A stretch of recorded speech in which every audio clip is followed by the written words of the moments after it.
Welcome to Speak for Yourself, presented by Hyundai. Marcel Swiley here. My man Emmanuel Acho Crispy Clean up here. You outdressing me, and I don't like it. Nah, I don't know what they call that scorpion on there, but that thing look rich right there. Air bows, brother. Air bows, my brother. All right, let's get into it today, starting with Antonio Brown, whose NFL future is still up in the air after months of speculation about if and where Antonio Brown would sign.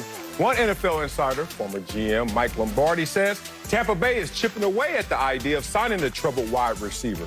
The report has been disputed, and Bruce Arians poured cold water on the idea a few months ago. But Acho, you think AB would be a good fit with Brady's Bucs? Not at all. My friend Marcellus Wiley, you're a very, very, very smart man. I will continue to remind you, along with the rest of the world, that. Please. But I have a simple question for you. Yes, sir. How many footballs were on the field at one time? Carried it two. Carried it two. One. There's one ball on the field. Okay. They already have several dogs out there at wide receiver. You got Chris Godwin. Yeah. You have Mike Evans. You have tight ends galore. With Rob Gronkowski, that addition. It's only one ball on the field. Let me put this in perspective for everybody.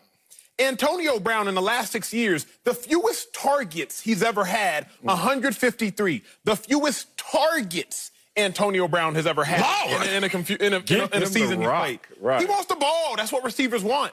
Well, last year, the Bucs only threw the ball 600 times. So, again, if you carried it two, that's about 25% of the time, Antonio Brown, he's going to want a target on his team. A team where, again, you already have Mike Evans and you have Chris Godwin. The other thing about this, receivers, notoriously divas. We know that. They styly. You really gonna say that as a player? But I'm gonna couch it by saying this. Okay, please. Chris Godwin literally took the jersey off his back and gave it to Tom Brady by giving up his number 12 so that Tampa Brady, can wear that jersey. Right. So you already see the rapport is there. The humility is there. Why would you mess up a good thing? You know what they say. If it ain't broke, don't fix it. Don't you dare fix it. But wow, I mean, for you to come up here and really profess the too much talent on a team argument, like that's where you just went. Oh, they gonna have too many weapons. Do you know how that's gonna play out? They gonna have some little fifth-round cornerback who's sitting there in nickel having to deal with, okay, I can't guard Godwin, I can't guard Evans. All right, I got Antonio Brown. This is a smart play if you think about this. Now, I got to preface everything by first saying Bruce Arians was like, this ain't happening. Like in March, he said that. He poo-pooed it. And also, Mike Lombardi went out there and says, well, Tampa needs to do something because Cam Newton signed to the Patriots. I didn't see that correlation there, but let's still have some fun with this conversation. I'm not here to legislate. I'm not here to adjudicate. Please don't. But damn it, when this dude can play, he gonna participate. And he gonna be on my team. Antonio Brown. Hold on. You and I are sitting here for very obvious reasons. I fell off the cliff. And you played 3 years. And now look at you hosting the show at 29, boy. You're setting records in broadcasting. But neither one of us were Hall of Famers. And this is a Hall of Famer who is sitting on the shelf collecting dust when there's an opportunity for him to play somewhere. Why not go somewhere where he trusts the quarterback and he's going to trust the system, and it's not going to be all about him. He's just going to be able to pick up the crumbs. I'm going to tell you why. Because you said sitting there collecting dust, and it made me think of something. Yesterday, Marcellus, I was trying to get ready for the show. I knew you was going to be casket sharp, Easter Sunday sharp. So I said, I got to come with my best. Chris. I put my whole outfit together. I get my tie. All right. I get my pocket square. All right. I get my tie bar. I go to the stylist, Brady, and I say, you know what? What do you think if I add a brooch? You know, what do you think if I add that thing? That's what that's called? It's a brooch. Oh. I say, what do you think if I add this to the outfit? Okay. And you know what she says? She says, that's too much. You're doing too much. Because by adding that extra piece, you are now detracting from the entire outfit. Adding Antonio Brown, you want to know what that is, Marcellus? It's doing too much. You got Chris Godwin, Mike Evans. They gave you 2,500 yards last year, 2,490 to be exact. That led the NFL. In the last decade, top 10 when you're talking about yards by a duo. They gave you a combined 17 touchdowns last year. They gave you a combined 2,300 yards last year. So you're going to now take a tandem that is already the best in the NFL, and you're going to try to make that tandem a trifecta, but you already added Rob Gronkowski, a future Hall of Famer. What you're saying don't make sense to me, my brother. Well, it don't make make sense. Well, let me make it make sense for Please, you, okay? please Sometimes make it you got to make get analogous. Sometimes you got to go outside your comfort zone to see it in a different realm, and maybe that will help you digest this. How many balls are at play when you play the game of basketball? Still only one. Still only one? Damn, they don't change it because it's a different sport? They don't change it. Oh, They don't okay. change it. And how did that one ball work out when the Golden State Warriors said, let's add Kevin Durant? We already got Steph. We already got Clay. We already got Jay. We already got a great coach. We don't need somebody else. Excuse me, Dougie Fresh. Yes, you actually do need somebody else. In the process of evaluation, you're always thinking enhancement. You have to. This is the perfect play. Antonio Brown, I don't know by the numbers if he will go by on the cheap, because Antonio Brown's still like, look, I'm going to catch you 100 balls. I'm still a Hall of Famer. But in terms of humility, in terms of him fitting in terms of him saying, man, thank you so much for this opportunity. I need to go out there and play. This kind of seems like a no-brainer in my mind in terms of Antonio Brown going out there and add it to any team, let alone a team that's already stacked. Do you have any more to this? Yes, I do. You still want to get this? Take this L? Because here's the thing. Here's what you're not considering. Remember, bro, when you were in, we'll call it like 6th grade chemistry class, and you're learning about building things and compiling things, you're learning about the elements, the periodic table, hydrogen, helium, beryllium, all that stuff. And you have that one experiment in class where you start adding different chemicals to see what happens. Okay. But then you mess around and you might add sodium to something that's already sitting steady in a steady state, and all of a sudden that volcano erupts. Yeah. It erupts because you added that one element which you didn't need to add. You already have a stable, a steady offense that was first, if I'm not mistaken, in passing offense, third in offense, third in scoring offense. And what you, Marcellus, want to do, you want to put on your goggles. What you, Marcellus, you want to do, you want to put your scientific white coat jacket on, and you want to take Antonio Brown and sprinkle a little Antonio here and hope that it doesn't erupt. That's what you want to do. I thought I was just making fresher, but you know, the way you broke it down, I caught that little flex too. 6th grade and chemistry. Boy, ain't nobody take no chemistry in 6th grade. You crazy. Let's move to another receiver with a lot to prove. Odell Beckham Jr. OBJ's first season in Cleveland didn't exactly go according to plan.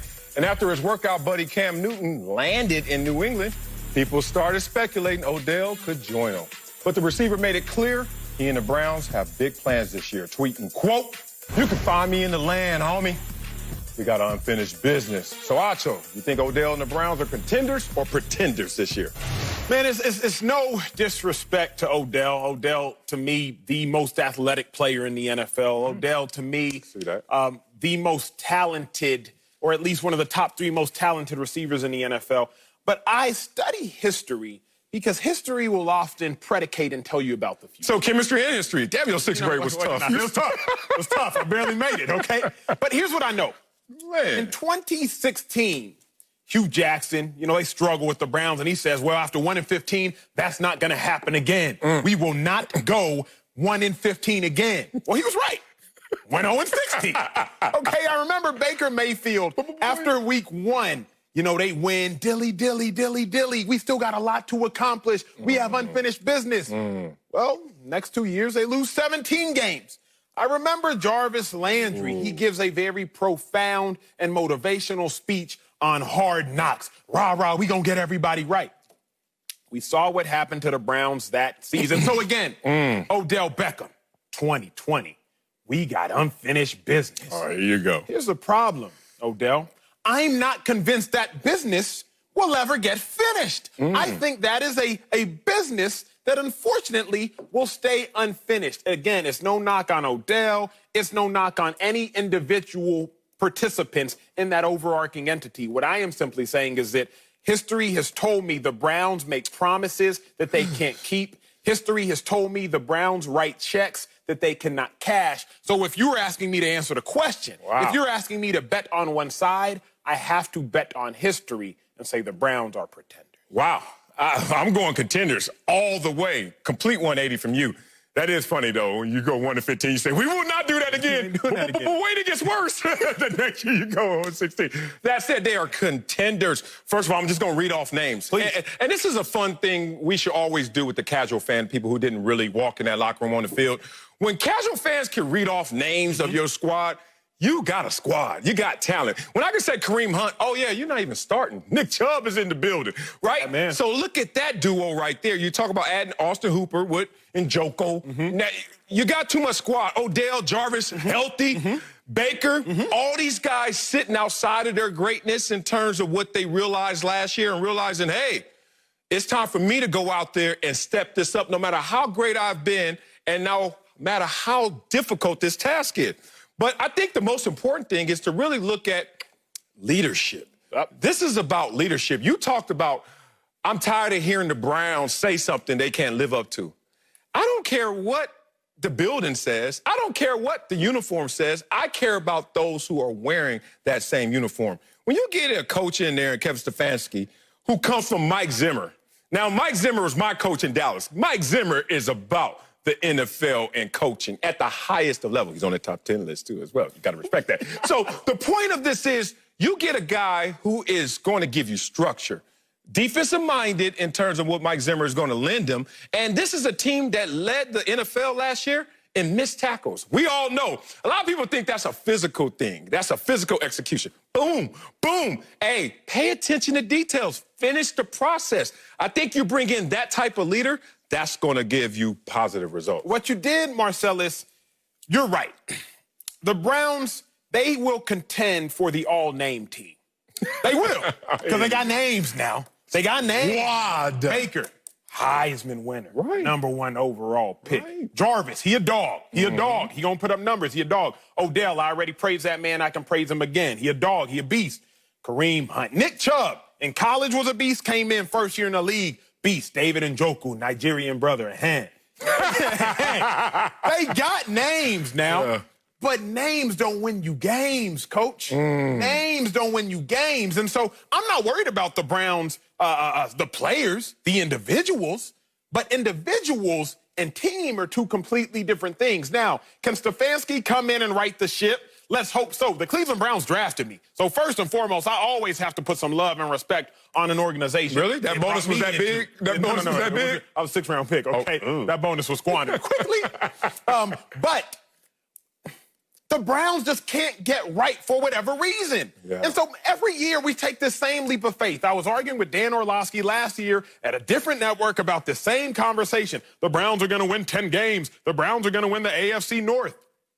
Come on, bro. You gonna listen to that same lie, Marcellus? And not only are you gonna listen to it, you gonna try to tell it to me, your newest coworker? I am. That you cared about me. I do care about you. I care so much about you. I'm gonna break out one of them old adages that I heard.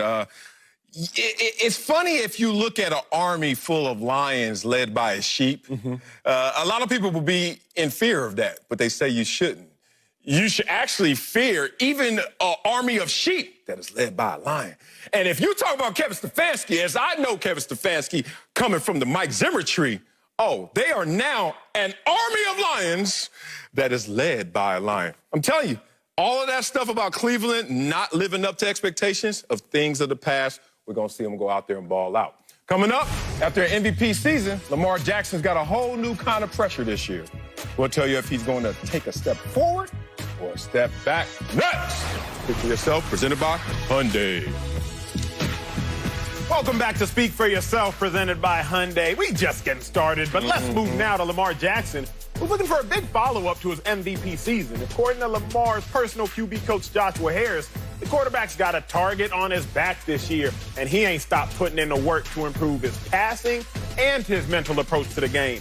We're joined now by LeVar Arrington, whose birthday was yesterday, but for some reason, he still got them birthday balloons. Sorry, LeVar, we're not celebrating you right now. But anyway, Marcellus, For real. I'm going to start with you. Grow up. I got to ask you this. Yes. Is Lamar more likely to take a step forward or back this season? Step forward. Stop playing. It's the wrong dude if you're ever going to bet against Lamar Jackson. This is a guy, let's just go all the way back to his career at Louisville.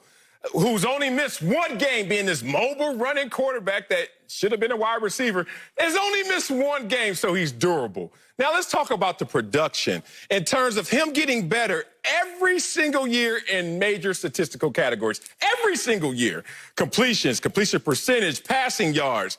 I mean, the guy continues to evolve his game every single year he steps on the field, despite the expectations of him being great when he steps on that same field. So I love me some Bill Polian, but what happened when Bill Polian was able to address Lamar Jackson in terms of criticism, everyone started to hold their breath for that first or next errant throw.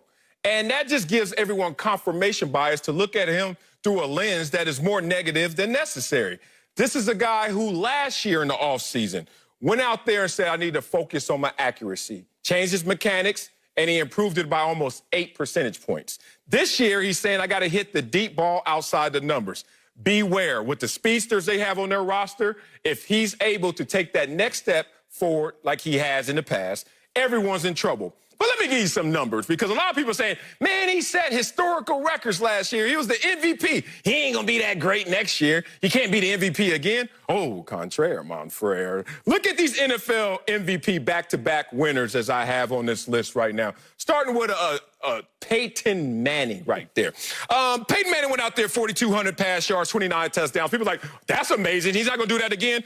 Next year, 4,549 touchdowns, led the NFL, which was a record at the time. He did it again. I'm not even going to bore you with that. Brett Favre, people was like, oh, you won 11 games. You're not going to do any better. 13 games the next year, 39 pass touchdowns, increased every year. So if you look at this list, Joe Montana did the same. Jim Brown was just bigger than everybody, so we get that. The point of it is you can be great and actually greater than great. And that's what we're going to expect, at least I am, from Lamar Jackson. I like where you're coming from with that, Marcellus. I'm going to take it a different step, but say the same thing. I certainly believe he can take a step forward, but I don't think we have to wrap his stepping forward totally into a statistical measurement, right? Yeah. Like, you think about this. You use the word evolution. I love that word, because if you're going to continue to be the best that you can be at anything in life, you got to constantly evolve. And so this is one of those young men that is aware of who he is. He's aware of where he wants to go with what he's doing. And he believes in his team in that manner, and his team believes in him.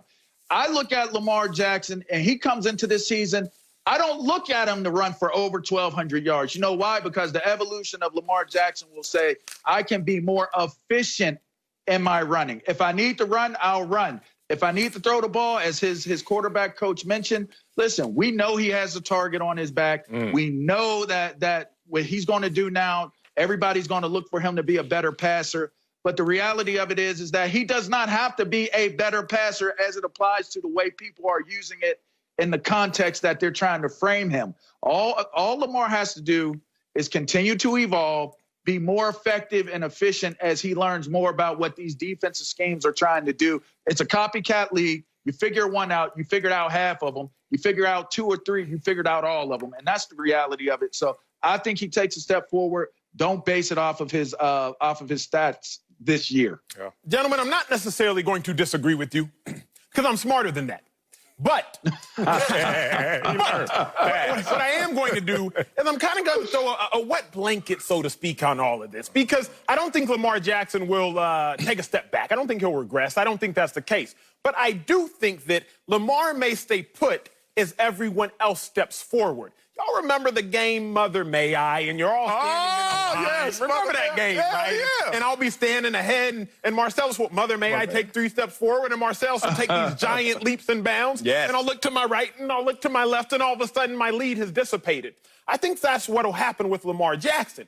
I think you've given defensive coordinators nothing but time. And not only time, you've given them nothing but quarantine time, where they're probably sitting at home. It's either I'm going to study film or go have to garden, or go have to do the dishes, or go have to take out the trash. So you know what? The honey-do list. You know they're going to hide themselves and secure themselves in their offices and just watch tape and watch tape. And like you said, LeVar, it is a copycat league, in fact. But the difference is now you have coordinators who will have studied Lamar Jackson, who will have adjusted. Now, I will say this.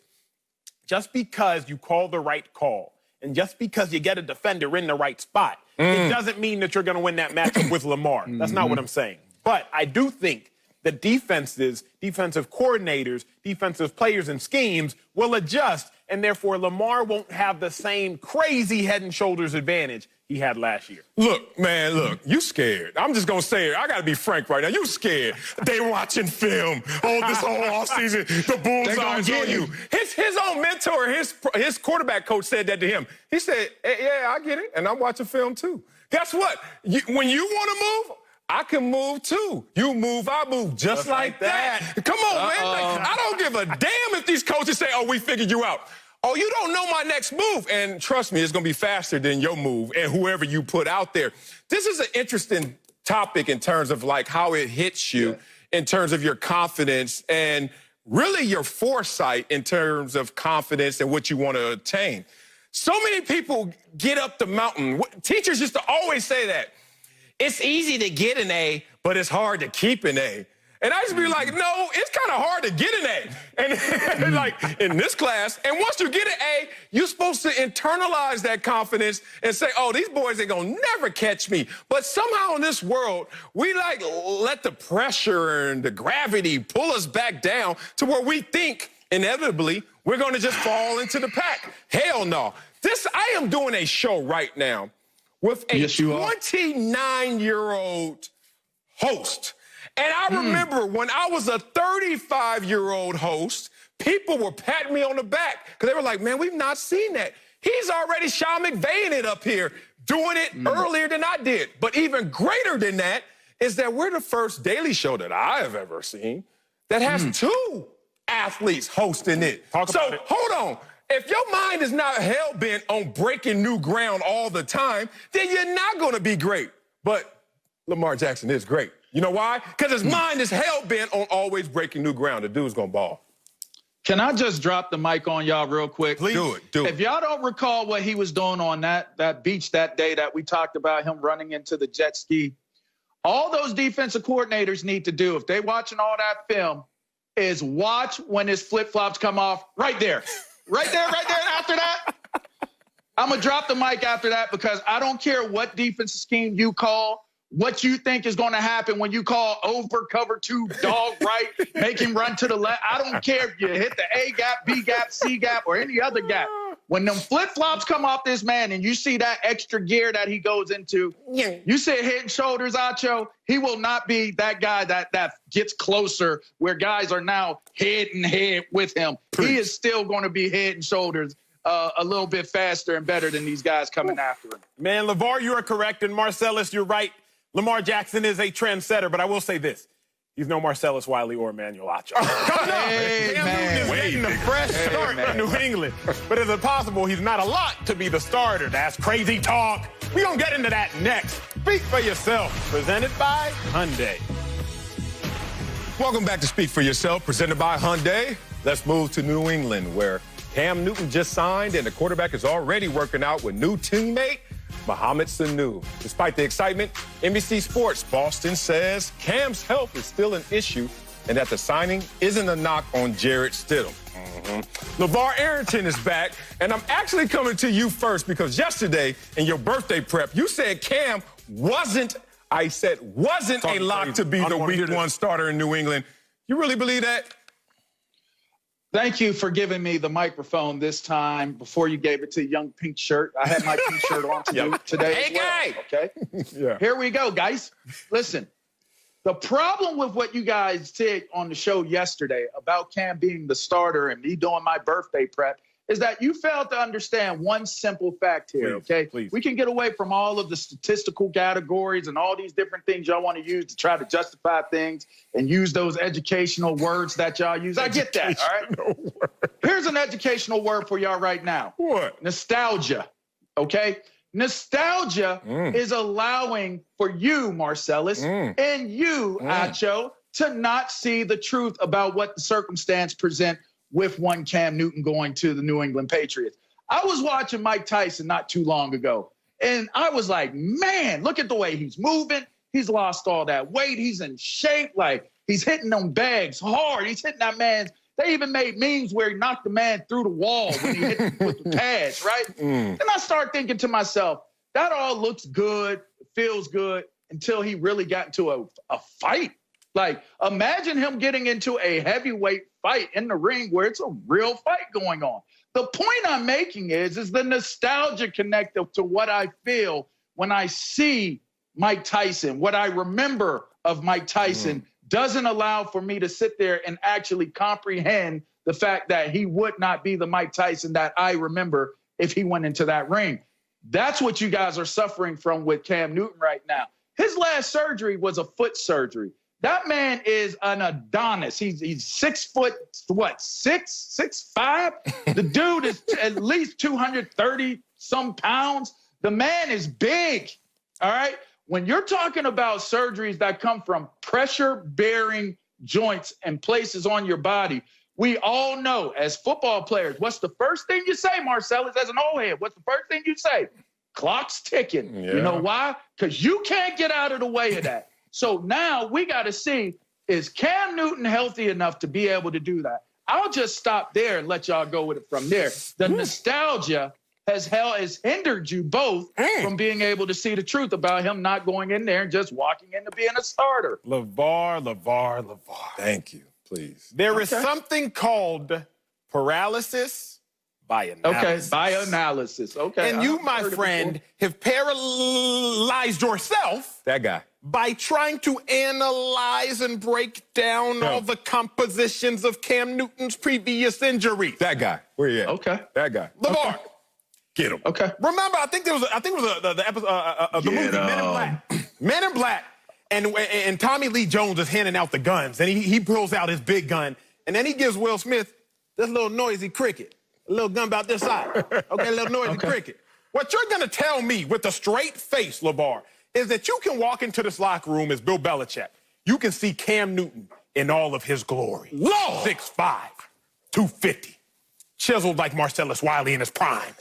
And you're gonna walk past Cam Newton. That one, but go ahead. You're gonna walk past Cam Newton and go to the noisy cricket and Jarrett Stidham. Now, mind you, Jarrett Stidham was a great quarterback in college. He really has, and I think Jarrett Stidham will be a great quarterback in the league. Don't try to be nice. Just keep going. But I'm not gonna sit here and let you, LeVar, truly with a straight face and total sincerity, try to tell me that you would start Jarrett Stidham over Cam Newton. Like, you can't even say that with a straight face, bro. Nah, you really can't. Do you want to go, Marcellus? No. Y'all having a little fun right here. Before I address him? Yeah, go get him, dog. Let me tell you what you are, Mr. Macho Acho. Let me put this straight. You are a selective hater, is what you are. And you need to stop that. And I'm going to tell you why I'm going to call you selective hater. Because once I have logged away how many times somebody has selectively hated on somebody, you now go into that category. I recall you hating on one Mr.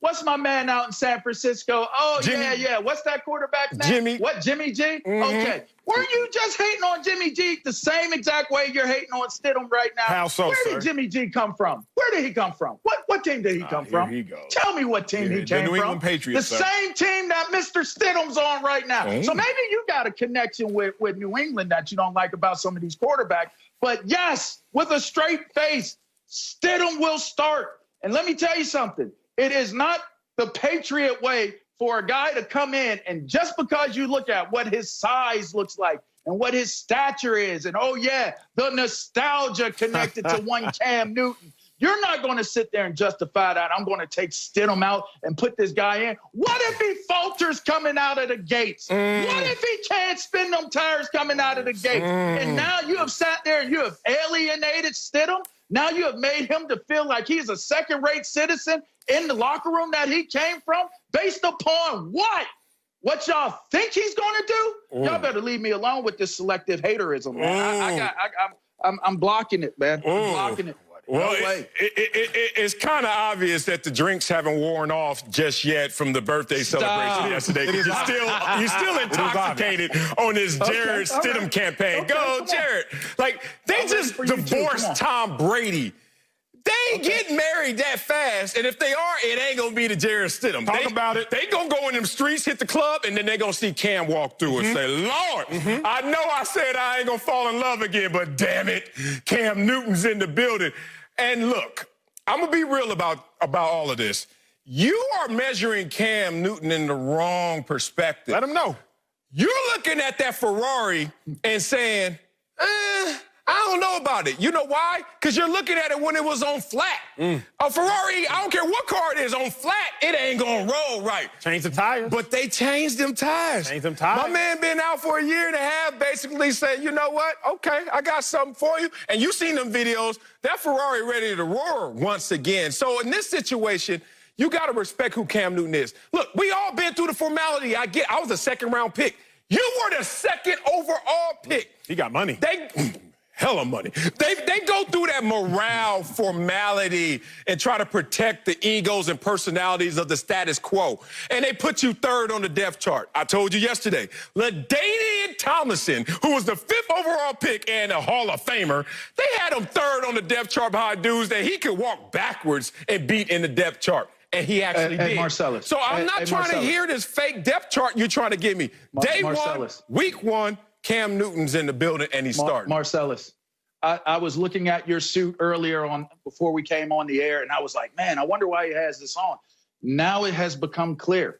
You have your used car salesman jacket on and your used sales car tie on and your tie holder, your clip, and you're selling a used car right now. So I will not hate on you for doing what it is that you have been purposed to do on this show today, which is to come in here and sell that used car. God bless. Let's go to the next one. I'm going to sell some more Hyundais there. I guess I need a Carfax, I guess. I don't know. Let's move on to other places in the NFL where there's another guy who may not be getting the respect he deserves. CBS Sports just put out their rankings of the top 10 coaches in the NFL. And after some unsurprising names at the top of the list, some people were surprised to see the Eagles' Doug Pederson all the way down at number 9. With the Eagles Super Bowl winning coach being ranked below guys like Sean McVay and Kyle Shanahan, who haven't won a Super Bowl yet. Acho! Crazy that Pederson is ranked this low. This list is quite literally the craziest list, gentlemen, that I have seen compiled about football talk. Now, there are a bunch of question marks on this list, a ton of them, a ton of errors on this list, but I'm going to focus on one.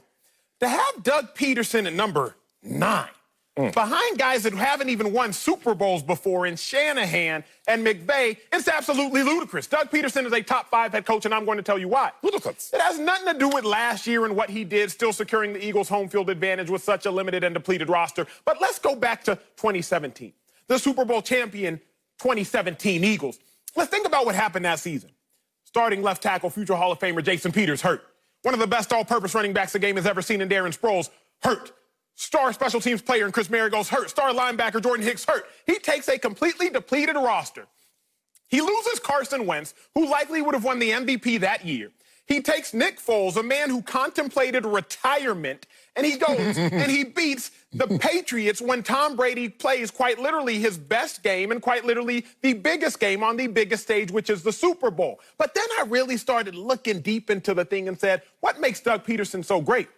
Remember, he took a roster that was quite literally worse than the roster from the coach that preceded him. Remember, Chip Kelly trades away LaShawn McCoy, doesn't re-sign Jeremy Maclin. A team that had more talent and accomplished less, Doug Pederson takes and wins a chip with. So how can you have Doug Pederson this low? The last thing, gentlemen, that I'll say is this. This is how I knew Doug Pederson was a great coach. It's the second quarter, Super Bowl. Here we go. 38 seconds left. Coaches are prideful, but not Doug Pederson, because Nick Foles, he jogs to the sideline and he says, hey, coach, you want to run Philly, Philly? Doug Pederson says, yeah. Let's run the most historic, iconic play in the Super Bowl in the last several years, where you have your tight end who hasn't thrown a pass since college, throw a pass to Nick Foles after Tom Brady, a quarterback earlier in the game, had dropped a pass. So is Doug Pederson ranked too low?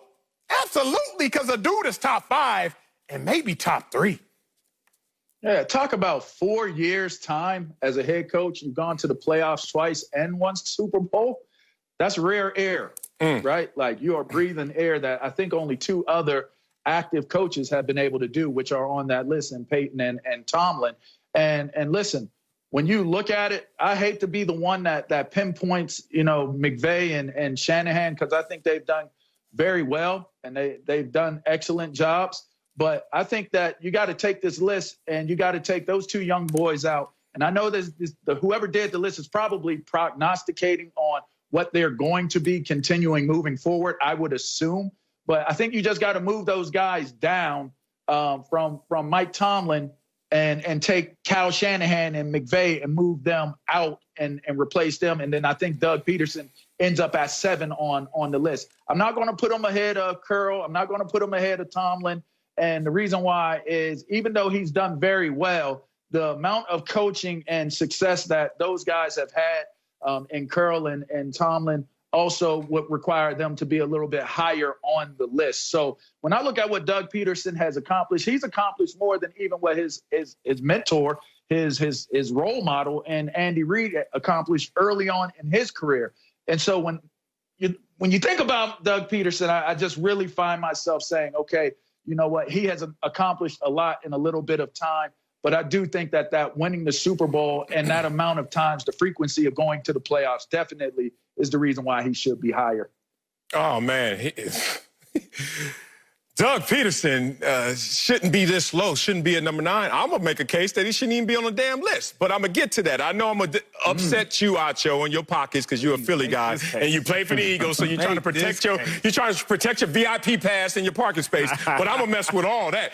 But let me get you first, Mr. Arrington. Shanahan and McVay shouldn't be on this list. Excuse me, Dougie Fresh. Shanahan only has 1 season as a head coach that we should really measure. And that was last year because of injuries to his quarterbacks. This dude is running out guys that we see in the parking lot and making them play quarterback for his first 2 years. But finally he gets his quarterback healthy and has him for a full year. All he does is win 13 games, goes to the Super Bowl, up 10 points, and then his historic defense lets him down. But he still called the play that if Jimmy G just would have hit, he's already a Super Bowl winning coach in 3 years. Okay, so that's interesting. Sean McVay has the highest win percentage of all these coaches on here in his short stay. In his worst year, he still went out there and won 9 games. And you know your boy Doug Pederson, 7-9, 9-7, 9-7. Sean McVay at his worst is Doug Pederson at his average. He does have a 13-win season in there, but that doesn't help my argument. But let's go even deeper than that. Please. Here's who should be on the list, and Doug Pederson needs to say, peace. Mike McCarthy. Can we respect his gangster a little more than we are? What? Who has a higher win percentage out of Mike McCarthy and Doug Pederson? Y'all do the math. Who's been in the league longer? Y'all do the math. Who's had more playoff success? Y'all do the math. And he's also won a Super Bowl. So if we're really going to go out there and start slighting people, the list was about not only past success, not heavily that, future and Super Bowls were not counted heavily. If you guys finish the article, he said, I'm not counting just Super Bowls. But I had to just go in there and slice y'all up. I did not want to do this, Marcellus, because I care about you. I care about you as a man, as a father, as a husband. I care about you. He's about to assassinate you.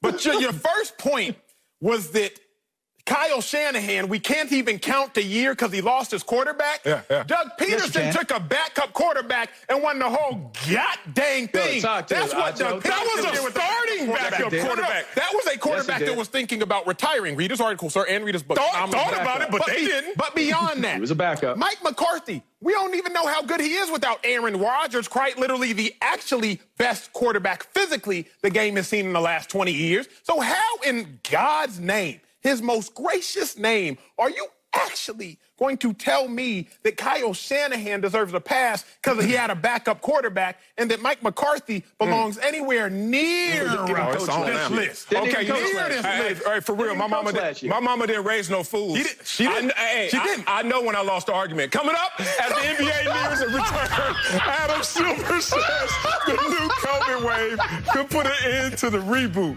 We'll discuss next. Speak for yourself, presented by Hyundai. Run, boy, run. Welcome back to Speak for Yourself. We having too much fun on this set. Let's move now to the NBA, where the league is getting ready to restart the season later this month. But Commissioner Adam Silver is already throwing cold water on the relaunch, saying the league could shut down again if there's another COVID outbreak in the NBA community in Orlando. We're joined now by the best analyst in the land, Rick Bucher. Rick, I'm going to start with you. What's your reaction to Silver's comments here? Well, Adam, I think we can agree on this. Adam has established himself as the most woke, player-friendly commissioner in all of sports over the last year. That's fair, right? Yes. Fair. True. So he's one of the best communicators, and he's very good with his language, as most lawyers are. So imagine if he had the reverse, considering the current condition of the country, where we have a spike in coronavirus cases, and we have social justice at the forefront. Imagine if instead of expressing caution, he was saying, with a league full of predominantly black players, no problem here. We're good. We know what we're doing. How that would play as far as being the most woke, player-friendly commissioner in the league wouldn't play very well. The reality is there any chance they're going to say no to this, that they're going to shut things down? They've invested more than $100 million in this bubble. And I dare say they would invest another $100 million to get this started up again. I think the most telling thing is the way he answered the question that started all this, which was, is there any chance they won't go to Orlando, or is it full steam ahead? And he said, never full steam ahead, no matter what. Now, part of it, it's a badly formed question. You don't give an easy out. But he could have said, yes, there is a chance. Because the reality is there's not. They have way too much invested. The economics are there, and they have built this bubble with the idea that we can protect our players better than they are out just in the public and living their lives. They're going to go by that. So it is, regardless of what's going on the outside, they have put all their chips, they pushed them to the middle of the table to say, we need to get this thing started somehow, some way.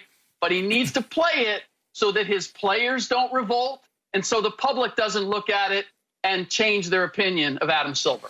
Yeah, to me, this feels like one of the rare moments. I mean, rare. I could count on one hand and half of that hand where I could look at Adam Silver in this moment and say, I think this is bad leadership. And it's kind of to what you were saying, because he is woke, because he wears his heart on his sleeve and he's listening to every single issue.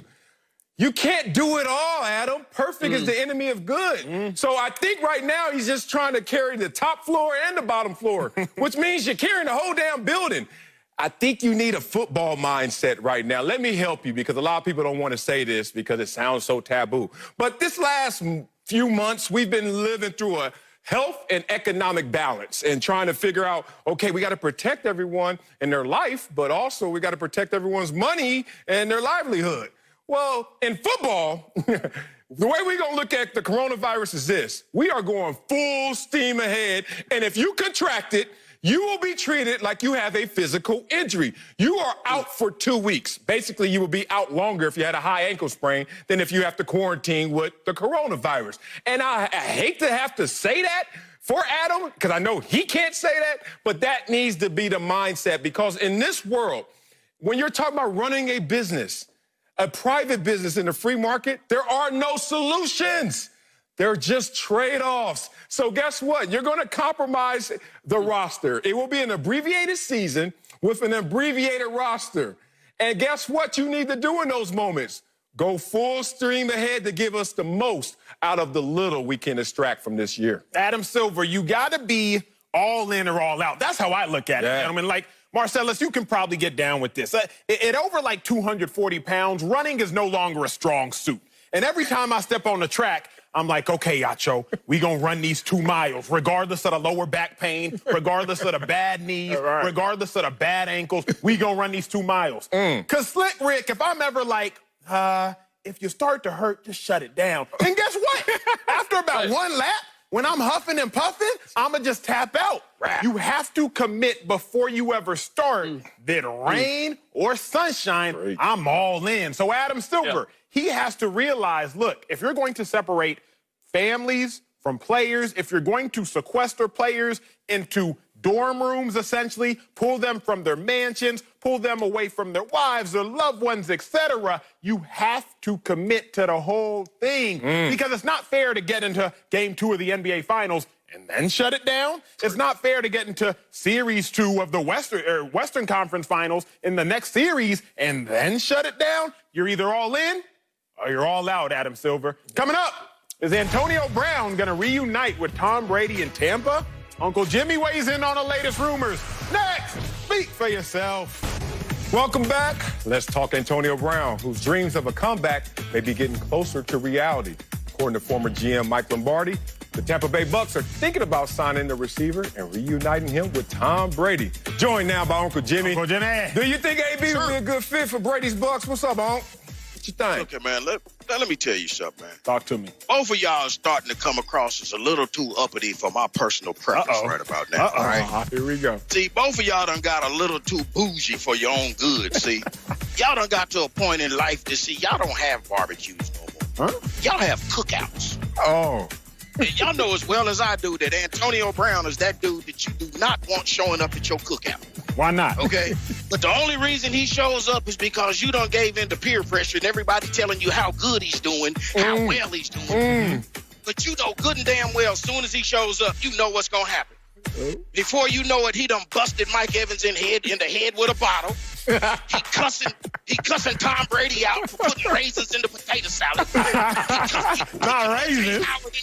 Not raisins. Getting in trouble because it was your cookout and it was your charcoal that AB burnt his feet up on. That's why they call him AB.